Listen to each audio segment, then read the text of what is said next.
Hello students, question of the ratio of the ages of Ram and Rahim 10 years ago was 1:3.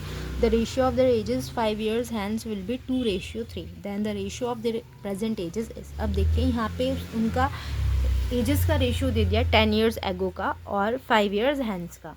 ठीक है, तो मैंने क्या बोला था, ऐसे क्वेश्चन में जो एगो वाला रेशियो होता है वो पहले हम लिखते हैं. तो 10 years ago का जो उनका रेशियो है राम एंड रहीम का, वो कितना है 1:3.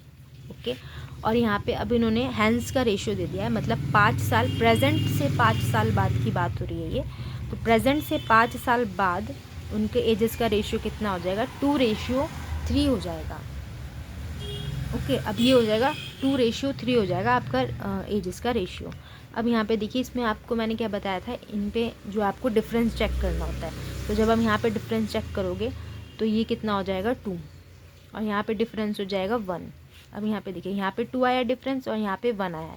इक्वल तो नहीं है ना, तो हमें यहाँ पे डिफरेंस को इक्वल करना पड़ेगा. कैसे इक्वल करेंगे, अब देखिए 2 को 1 बना दो या फिर 1 को 2 बना दो. तो 1 को 2 बनाना ज़्यादा इजी रहेगा, इस वजह से हम क्या करेंगे, यहाँ पे 2 मल्टीप्लाई कर देंगे. 1 2 2 हो जाएगा, वरना यहाँ पे हमें क्या करना पड़ेगा, 2 को 1 बनाने के लिए 2 से डिवाइड करना पड़ेगा. तो डिवाइड करने में थोड़ा सा मुश्किल हो जाता है.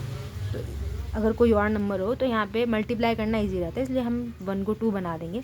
यहाँ पे भी 2 से मल्टीप्लाई करेंगे और यहाँ पे भी 2 से मल्टीप्लाई करना पड़ेगा. जो यहाँ पे चेंज करेंगे ना, वो इन दोनों नंबर में भी चेंज करना पड़ेगा.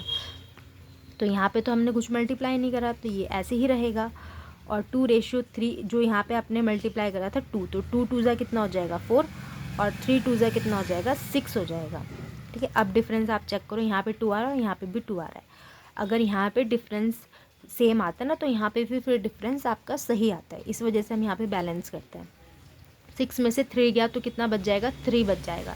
3 बच जाएगा. हमारे अकॉर्डिंग जो गैप आ रहा है एज का वो कितना है 3, लेकिन क्वेश्चन के अकॉर्डिंग यहाँ पे देखिए प्रेजेंट से 10 साल पहले का दे दिया यहाँ पे एजेस का रेशियो, और यहाँ पे 5 साल बाद कहते हैं. तो टोटल कितना टाइम हो गया, टोटल 15 ईयर्स हो गए, क्योंकि प्रेजेंट से 10 साल पहले और प्रेजेंट से 5 साल बाद कितने हो गए, टोटल 15 ईयर्स हो गए. तो क्वेश्चन के अकॉर्डिंग क्या है, यहाँ पे 15 दिया है और हमारे अकॉर्डिंग जो है 3 ईयर्स का गैप आ रहा है.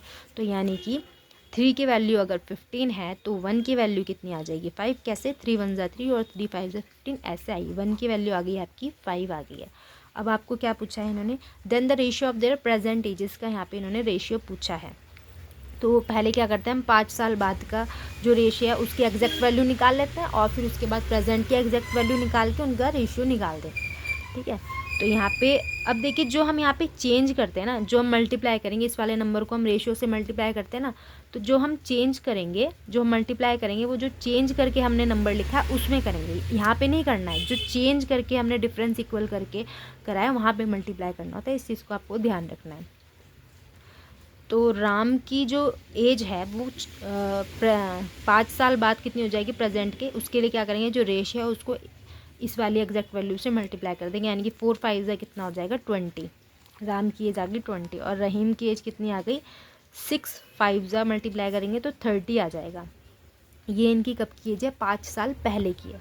तो 5 साल बाद की है. तो 5 साल पहले कितना हो जाएगा, राम 15 साल का, और ये कितने साल का हो जाएगा 25 साल का. ठीक है, अब इनका हमको रेशियो निकालना है, तो रेशियो आ जाएगा 1:3. आई होप आपको ये समझ में आया होगा. अगर आपको वीडियो अच्छी लगी तो प्लीज़ वीडियो को लाइक शेयर कीजिए और चैनल को सब्सक्राइब कीजिए. Thank you for watching.